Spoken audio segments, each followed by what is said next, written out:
Hey everyone, welcome to our last workout this week.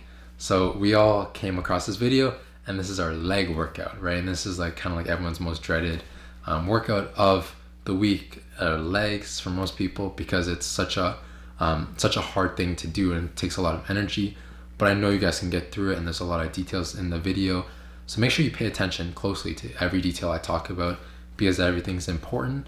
But yeah, don't just watch the video and that's it, right? Watch the video and go straight to the gym, right? Or you can pre-watch them and then go to the gym, but still you gotta make sure you go in and you get the work done. Go to the gym, hammer it out, right? So let's get straight into it. Hey guys, so for our next workout, we're gonna be doing a leg workout. So for this, we're gonna be doing squats. So first exercise is squats. So this is a huge topic, just like deadlifts and just like bench. There's a lot of points to remember, so you can replay the video once I'm done, or just things to think about, right? So with squatting, first we want to learn to just body weight squat, right? And there's a lot of pointers in there as well. So if we're starting out, we want to just use our body weight. So pretty much just like stand up tall, stand up straight, core engaged, chest up, and we break first at our hips, right? And what I mean by breaking first at our hips is we bend first at our hips. So we bend a little bit at our hips, and then we bend at our knees. Right, and what this helps with is using more glutes and using more of our legs, right? If we bend at the knees first, it's a lot of emphasis on our quads, and it's not the best for our knee health, right? Once you get more advanced, you can learn squatting, breaking at your knees first for more quad emphasis, right? If you're trying to develop the front of our legs, which is our quads, right? But for now, I want you guys to do breaking at the hips first and then breaking at the knees. So with the squat, once we go down in the squat, then we stand back up, right? So we go down and back up. And we want to try to go to like at least parallel depth. And what I mean by squatting to parallel is when, like, say this is like our shin, right? And this is our leg. That's squatting to parallel, right? So like our bum is like around here and our shins are here, right? We can go a little farther, but I want you guys to just squat to parallel first, if you can get that mobility, right? And a test to test your mobility for squats too is literally just stand up straight and bring one knee up as high as you can without like extending your hips or without doing anything like that, right? Just bring your knee up, right? And see how high your knee can go up, and that's the farthest you should squat down, right? So once we've reached a bodyweight squat and we're able to do a couple of them, then we could try adding weight, right? So in this video, I show you guys doing squats with weight with a barbell across your back, right? So maybe you could just start with the barbell for now. So you want to get under the bar on like a squat rack.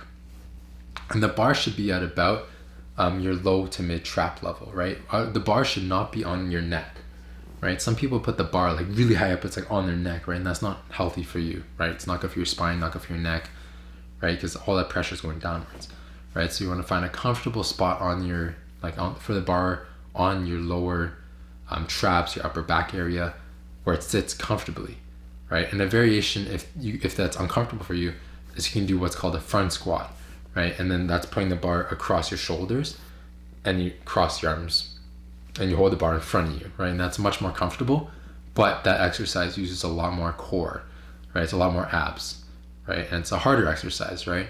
So we want to start with the barbell back squat, which is what I'm showing you in this video. So when we get under the bar, same thing as I told you, break at the hips first and then break at the knees. You squat down and come back up, right? So with this one, also focus on keeping our feet shoulder width, right? Or slightly outside of shoulder width. We don't want our feet too narrow once again. And this is a common thing I always hear all the time. People say, oh, you shouldn't squat. Your knees shouldn't go past your toes, right? And this is a pretty, I would say call it a bogus reasoning and a bogus explanation for why you shouldn't do that, right? First of all, it is most people when they do squat, their knees go past their toes, right? The reason people tell you this this thing that they always say, oh, don't let your knees go past your toes, is because they think it's unhealthy for your knee to do that. But it's a perfectly natural movement of the body to do that, right? And the reason they tell you that too, sorry, I kind of like changed what I was talking about, but your knees, they want the knees to go in the same direction as your toes, right? Your knees should always go in the same direction and your weight should be on your heels. That's the reason why they tell you that, right? It's because they want your weight to be on your heels, right? So they say don't let your knees go past your toes, right? However, we want to keep our weight evenly distributed in our foot, right? Because if your weight is all on your heels, you're going to be leaning back, and it's a danger because you can actually fall backwards, right? If your weight, all your weight's on your heels, you're going to fall backwards, right? Especially the weight's on your back too, right? So we want our weight evenly distributed in our foot, and we do not want to be pushing through our toes, right? And that's why they tell you the quote unquote don't have, or like have your weight on your heels, is because they do not want you to have your weight on your toes, right? Because they say it's not good for knee health, right? So it's important to keep your weight evenly distributed so you don't fall back, or you don't like make your knees go through an unnatural movement, right? So that's kind of like a myth that there is don't let your knees go past your toes and keep your weight on your heels. It's your knees can go past your toes by a little bit, and your weight should be evenly distributed in your foot. So that is the squat. Key pointers, once again, head neutral, no down, no up, breaking at the hips, then the knees, keeping our feet planted firmly on the ground, core tight, down and up, slow on the way down, quicker or moderate on the way up. So that's a squat. So our next exercise we're going to be doing are lunges. So we can do body weight lunges, we can do lunges with dumbbells, or lunges with a barbell, right? So the one I chose to show you guys today is a lunge with a barbell. So I pretty much pick the barbell up, push it over my head, bring it behind my neck, and then I start doing lunges. So with this, if your feet are together, you can either take one step backwards or take one step forwards, right? So it's the same thing. I prefer to actually take a step backwards when I squat. It just feels more comfortable for me, as opposed to stepping forwards. I feel like I'm more comfortable to step backwards. But pick which one you guys like and which one is more comfortable for you and you feel more safe doing it, right? And I want you guys also to start just bodyweight lunges, right? So bodyweight lunges, just take a step forwards or a step back, right? And then what we're doing is we're just lowering our body down. So we're like pretty much bending our knees, lowering down and stepping back up, lowering down and just pushing back up. So when we want to think about this is we want to keep tension in our legs, right? So we want to have a solid base and keep the tension in our legs, right? So when we're doing body weight stuff, we can put our hands like this, like this, like this, whichever feels comfortable, right? Or it could be at your sides, right? So then that's the body weight lunge. And then once we grab a barbell, you should push overhead, behind the neck. Same with the squats. Don't put on your neck, like the low to mid trap area, and then step out or step back and lunge. What I find too is more comfortable for people is they like dumbbells, right? So instead of having to have the barbell behind your like neck and it's uncomfortable, you could just hold 2 dumbbells at your side and take a step out and back, right? It's up to you. I find a lot of people I know, they like to do dumbbells. It's more comfortable, it's more convenient, and yeah, it's easier for people. So start with body weight for now, and if you feel like you're comfortable doing it and if you can do a lot of them, then up the weight, right? And then you can add dumbbells or add barbells, add variation in there. Hey, so our next exercise are leg extensions. So for this one, we're just going on the leg extension machine, and we're extending our shins up.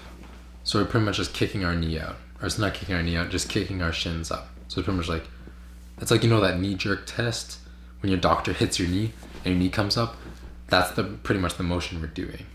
So with this one, we want to sit up tall in the back of the chair, and we want to have our back against the back of the pad, right? It's either against the back of the pad, or if you have the one I have at the gym I was working out there, is angled, right? So sometimes you can sit up if you want, or you can lean back.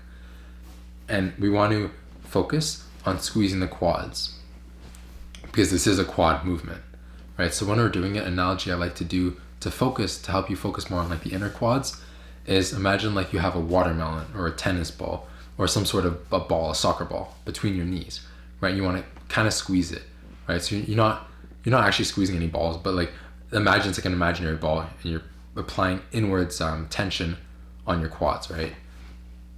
And that can help you target more the inside of your quads for this one, or you can focus on kind of like shifting out, so pushing your knees out, right? I prefer the inwards cue. I find that's a lot more helpful for me to imagine squeezing your quads. But yeah, you can also focus on, like, you can hold your quads, you could touch or poke them to see if you feel engaged in that exercise, right? So with this one, don't pick a weight that's too heavy. Don't be just kicking out and like dropping the weight, kicking out, dropping, kicking, dropping, right? You want to control every movement, every part of the exercise. So that is the leg extension. So for our next exercise, we're going to be doing lying leg curls. So most gyms have this machine. It's either, the one I had at this gym was actually like an angled one. So like your torso was like that, and then the place to put your leg was on an angle. But if you have the ones at your gym that are more of a straight or it's like a less of an angle, the one I had was like that. But most gyms, they have the ones that are slightly angled, right? So pick which one you have at your gym, or if you have both, pick the one that you like more. So at this one, you're pretty much curling your heel to your bum, kind of like curling your heel to your bum. Imagine that, right? And what we want to do with this one is we have our feet shoulder width, right? So when you lay on the machine, have your legs shoulder width to your body and curl your knees, or not curl your knees, sorry, curl your heels up to your bum. With this one too, we want to drive, pretty much kind of like drive your hips into the bench, right? Drive your hips into the bench. And what that does is it eliminates arching, right? So a common mistake I see is when people have their bums up stuck in the air, they stick their bums up in the air while doing the lying leg curls.